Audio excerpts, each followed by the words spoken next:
அனைவருக்கும் வணக்கம். Jaibala YouTube channel சார்பாக உங்கள் அன்புடன் வரவேற்கிறேன். ஜெய்பாலா ஜெய்பாலா ஜெய்பாலா.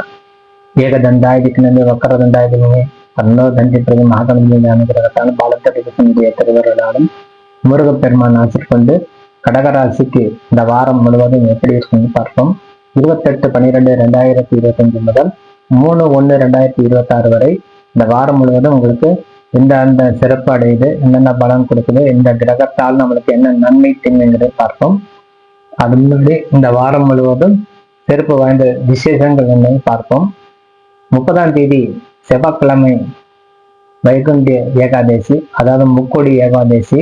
அதே இந்த வைகுண்ட ஏகாதசிக்கு விரதம் இருந்து இந்த பரமபத வாசல் சொர்க்கவாசல் சொல்லக்கூடிய சொர்க்கவாசல் திறப்பு உள்ளதில் நம்ம கலந்து கொண்டு அந்த பெருமாளை சேவிக்கும் போது நம்மளுடைய கர்மாவினை நிவர்த்தியாகும், நம்ம பாவங்கள் குறையும். நல்லது செய்த தீமை செய்த அப்படின்னு சொல்லுவோம், நல்லது தீமை அப்படின்னா அப்ப இரண்டுமே கலந்து நம்ம வாழ்க்கை ஓடிக்கொண்டு இருக்கும்போது அந்த தரிசனம் செய்யும்போது தீமைகள் அழிந்து நன்மைகள் ஏற்படக்கூடிய தன்மை உண்டாகும். ஆகவே இந்த பரமபத வாசல் சொர்க்க வாசலை திறப்பு விழாவை கண்டு கழித்து பெருமாளுடைய அனுகிரகம் பெற நல்ல வாழ்த்துக்கள். 31ஆம் தேதி கிருத்திகை முருகப்பெருமானை போய் தரிசனம் செய்யும் போது உங்களுக்கு சிறப்பு வாய்ந்த பலன் கிடைக்கும். முருகப்பெருமானுடைய ஆசீர்வாதம் பெறுங்க. 2ஆம் தேதி நடராஜர் அபிஷேகம் 2/1/2026 நடராஜர் அபிஷேகம் இரவு.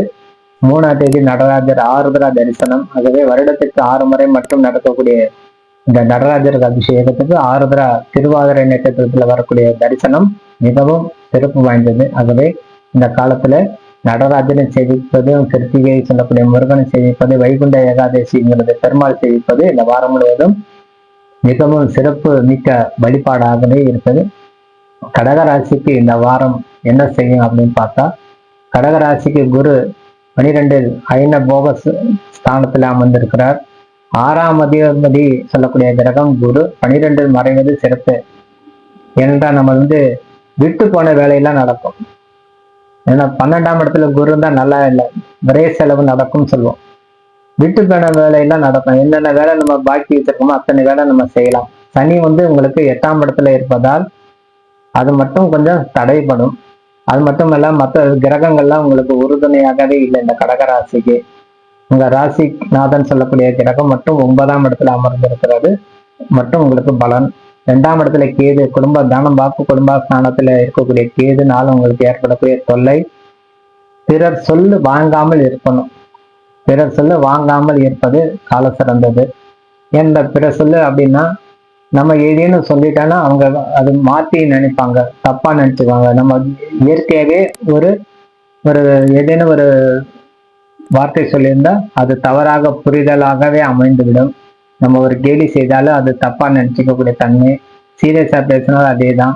அதனால இந்த காலத்துல நீங்க மிக ஜாக்கிரதையாக இருந்து பிறரிடம் பேச வேண்டும்.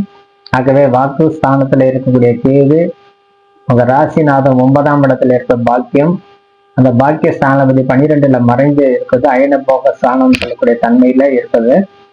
அதே பிறரிடம் உரையாடுவது சிறந்த காலம் அல்ல. அதனால ஜாக்கிரதையாக இருந்து புதிய ஒப்பந்தங்கள் புதிய முயற்சி ஈடுபடாம இருப்பது உங்களுக்கு கொஞ்சம் கைமேல் பலன் கொடுக்கும். இந்த 6ஆம் இடம் இருக்கக்கூடிய தன்மையில இந்த ஒரு 4 கிரகம் அமர்ந்து இருப்பது உங்க ராசிக்கு 2ஆம் அதிபதி 3ஆம் அதிபதி சொல்லக்கூடிய கிரகம் சூரியன் புதன் இது மறைவு கொண்டு போய் அமைவது வித்யா அனுகூலகம் கிடைக்க தன்மை கிடைக்காது. ஏமாற்றம் அடையக்கூடிய தன்மை, அதாவது படிப்புல ஏமாற்றம், பரீட்சையில எழுதிட்டு வந்திருப்போம் நல்ல மார்க் கிடைக்கலன்னு சொல்லி கவலை ஏற்படக்கூடிய தன்மை.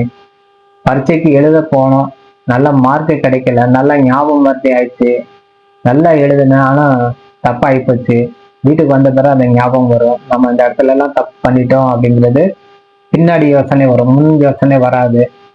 தவறு நடக்கும்போது அது கண்டிப்பு இல்லாமல் இருக்கிறது மாதிரி, தவறு நடக்கும்போது அது புரியாது. தவறு இருந்து வெளியில வந்த பிறகு அந்த தவறு நடந்ததுங்கிறது உங்களுக்கு தெரிய வரும். அதை நீங்க திருத்திக் கொள்ள முயற்சி செய்வீங்க.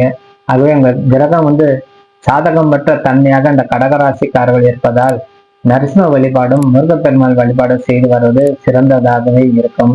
இந்த வாரம் முழுவதும் உங்களுக்கு 3 விசேஷங்கள் சிறப்பு வாய்ந்ததாக இருப்பதால் இந்த வழிபாடுன்னு நீங்க கவனம் செலுத்தணும்.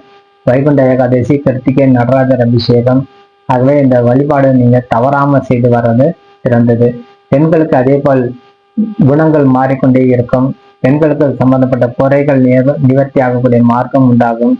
ஆகவே அவங்களுக்கு கவன திசை திருப்பி ஏதேனும் ஒரு குழப்பத்துல அவங்க இருப்பாங்க. நம்மளுக்குள்ள ஏதோ ஒண்ணு நடக்குதுன்னு ஒரு பயத்தையும் அவங்களுக்கு கொடுக்கும். ஆக பெண்கள் கொஞ்சம் ஜாக்கிரதையா இருக்கணும். அந்த பயத்தை போக்கிக் கொள்ள நீங்க உங்களுடைய இஷ்ட தெய்வத்தை வழிபாடு செய்து கொள்வது, உங்க முன்னோர்களை மனதார தொழுவது சிறந்ததாக இருக்கும். 6ஆம் இடத்துல இருக்கக்கூடிய சூரிய பகவான் தேஜஸ்ல ஒரு நரம்பு மண்டலம் சம்பந்தப்பட்ட எலும்பு தேய்மானம் ஏற்படக்கூடிய தன்மை கொடுக்கும். கவன சிதர்வு ஏற்படக்கூடிய தன்மை உண்டாகும். ஆகவே சற்று நிதானமாக இருந்து செயல்பட்டு வந்தாலே உங்களை வெற்றி மேல் வெற்றி பெறக்கூடிய தன்மை கொடுக்கும். அது சனி இருந்து 8ஆம் இடத்துல இருந்து உங்களுக்கு அஷ்டம சனியாக இருந்ததால் 8ஆம் இடத்துல ராகு இருந்து வேலை செய்வதால் உடல் பிணி ஏற்படும். ஆகவே உங்களுக்கு ஏதேனும் ஒரு உடல்ல கோளாறு இருக்குது அப்படின்னா அதை முறையாக டாக்டர்கிட்ட போய் காட்டி முயற்சி சிகிச்சை எடுத்துக்கொள்வது சிறந்தது. பாதிப்பு இல்லாமல் பார்த்துக்கொள்ளணும். உடல் வலி இருந்தாலும் அதுக்கு தகுந்தபடி அது மருத்துவரை அணுகி ஆலோசனை செய்து கொண்ட பின் நீங்க அந்த மருந்தை உட்கொள்ள வேண்டும். ஆகவே உங்களுக்கு உண்டான தன்மை சந்திரன் பகவான் மட்டும் எங்களுக்கு உறுதுணையாக இருப்பது சிறந்தது சொல்லி விடைபெறுகிறேன். நன்றி, வணக்கம். ஜெயபல ஜெயபல, வாழ்க வளமுடன்.